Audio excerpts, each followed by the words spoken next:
MTV news Kannada ವಾಹಿನಿಗೆ ಸ್ವಾಗತ.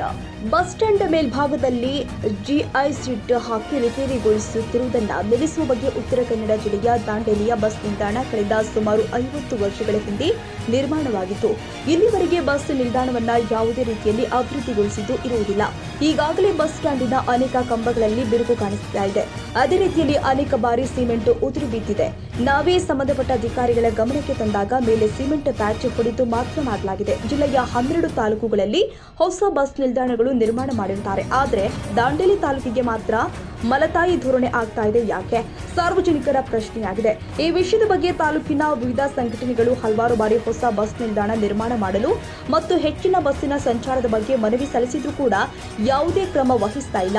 ಅಲ್ಲದೆ ಸಾರಿಗೆ ಸಂಸ್ಥೆ ಅಧಿಕಾರಿಗಳು ಸಾರ್ವಜನಿಕರ ಬೇಡಿಕೆಗಳಿಗೆ ಸ್ಪಂದಿಸ್ತಾ ಇಲ್ಲ. ಈ ಹಿಂದೆ ದಾಂಡೇಲಿಯಿಂದ ರಾತ್ರಿ ಸಮಯದಲ್ಲಿ ಬೆಂಗಳೂರು, ಗೋವಾ, ಮುಂಬೈಗಳಿಗೆ ಬಸ್ಗಳು ಸಂಚಾರ ಇತ್ತು. ಹಂತ ಹಂತವಾಗಿ ಬಸ್ ಸಂಚಾರ ನಿಲ್ಲಿಸಲಾಯಿತು. ಈ ವಿಷಯ ಬಗ್ಗೆ ವಿವಿಧ ಸಂಘಟನೆಗಳು ಹಲವಾರು ಬಾರಿ ಮನವಿ ಕೊಟ್ಟು ಕೂಡ ಕ್ಯಾರೆ ಎನ್ನದ ಅಧಿಕಾರಿಗಳು ಪ್ರಯಾಣಿಕರ ಮಾತಿಗೆ ಕಿಮ್ಮತ್ತು ಕೊಡದೆ ದಾಂಡೇಲಿಯಿಂದ ಪ್ರತಿದಿನ 6 ರಿಂದ 7 ಬೆಂಗಳೂರಿಗೆ ಮತ್ತು 1 ಮಂಗಳೂರಿಗೆ ಬಸ್ ಹೋಗುತ್ತೆ. ಆದರೆ ಸಾರಿಗೆ ಸಂಸ್ಥೆ ಅಧಿಕಾರಿಗಳ ಜೊತೆಗೆ ಖಾಸಗಿ ಬಸ್ಸುಗಳ ಮಾಲೀಕರ ಜೊತೆಗೆ ಹೊಂದಾಣಿಕೆ ಮಾಡಿಕೊಂಡು ಬೆಂಗಳೂರು ರಾತ್ರಿ ಸಮಯದಲ್ಲಿ ಹೋಗುವ ಬಸ್ ಸಂಪೂರ್ಣವಾಗಿ ನಿಲ್ಲಿಸಲಾಗಿದೆ.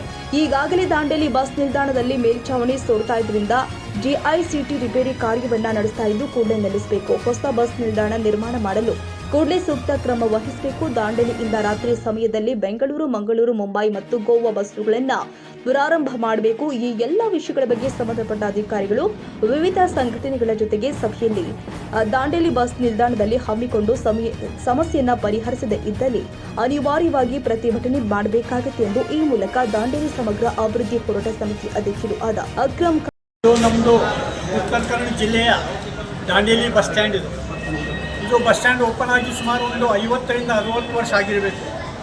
ಆದರೆ ಈ ಬಸ್ ಸ್ಟ್ಯಾಂಡಿಗೆ ಯಾವುದೇ ರೀತಿ ಡೆವಲಪ್ಮೆಂಟ್ ಮಾಡಿದ್ದು, ಅಭಿವೃದ್ಧಿ ಮಾಡೋದು ಯಾವುದೂ ಇರುವುದಿಲ್ಲ.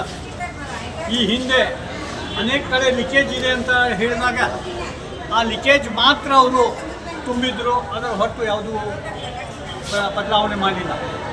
ನಾವು ಬಸ್ ಸ್ಟ್ಯಾಂಡ್ ಹೊಸದಾಗಿ ಕಟ್ಟಬೇಕು ಅಂತೇಳಿ ಅನೇಕ ವರ್ಷದಿಂದ ಎಲ್ಲ ಸಂಘಟನೆಗಳು ಮನವಿ ಕೊಡ್ತಾ ಇದ್ದರೂ ಸಹ KSRTC ಇವರು ಯಾವುದೇ ಕ್ರಮ ವಹಿಸ್ತಾ ಇಲ್ಲ.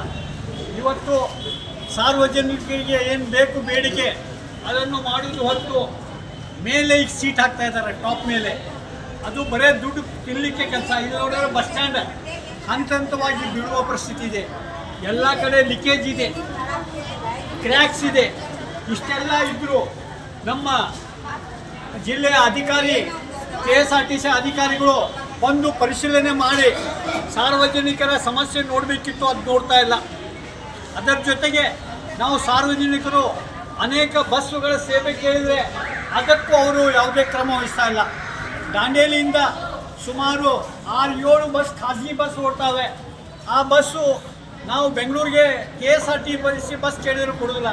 ಯಾಕೆಂದರೆ KSRTC ಅವರಿಗೆ ಮತ್ತು ಖಾಸಗಿಯವರಿಗೆ ಲಿಂಕ್ ಇದೆ.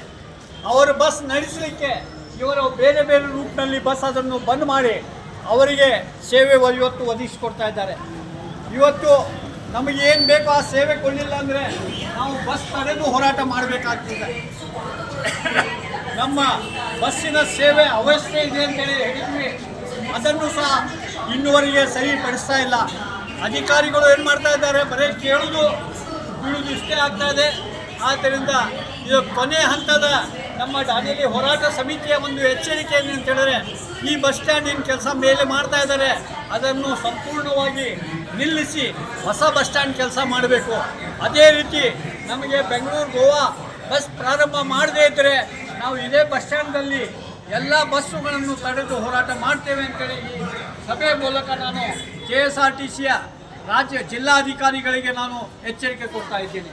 ನಾವು ಪದೇ ಪದೇ ಫೋನ್ ಮಾಡಿ ಹೇಳಿದ್ವಿ, ಮನವಿ ಕಳಿಸಿದ್ರು ಸಹ ಅವರು ಯಾವುದೇ ಕ್ರಮ ವಹಿಸ್ತಾ ಇಲ್ಲ. ಇವತ್ತು ಈ ಒಂದು ಮೀಡಿಯಾ ಮೂಲಕ ನಾವು ಅವರಿಗೆ ಎಚ್ಚರಿಕೆ ಕೊಡ್ತಾ ಇದ್ದೇವೆ. ಪದಾಧಿಕಾರಿಗಳು ಆದ ಮಹಮ್ಮದ್ ಗೌಸ್ ಬೆಡಿಗೇರಿ, ದತ್ತಾತ್ರೇಯ ಹೆಗಡೆ, ಚಂದಪ್ಪ ಹಡಪದ್ ಹಾಗೂ ಇನ್ನೂ ಅನೇಕ ಸಂಖ್ಯೆಯ ಅನೇಕ ಸದಸ್ಯರು ಉಪಸ್ಥಿತರಿದ್ದರು. ತಾಜಾ ಸುದ್ದಿಗಾಗಿ ಎಂಟಿವಿ ನ್ಯೂಸ್ 24x7ಗೆ ಸಬ್ಸ್ಕ್ರೈಬ್ ಮಾಡಿ ಮತ್ತು ಬೆಲ್ ಐಕಾನ್ ಅನ್ನು ಒತ್ತಿ. ತಪ್ಪದೇ ಲಿಂಕ್ ಶೇರ್ ಮಾಡಿ.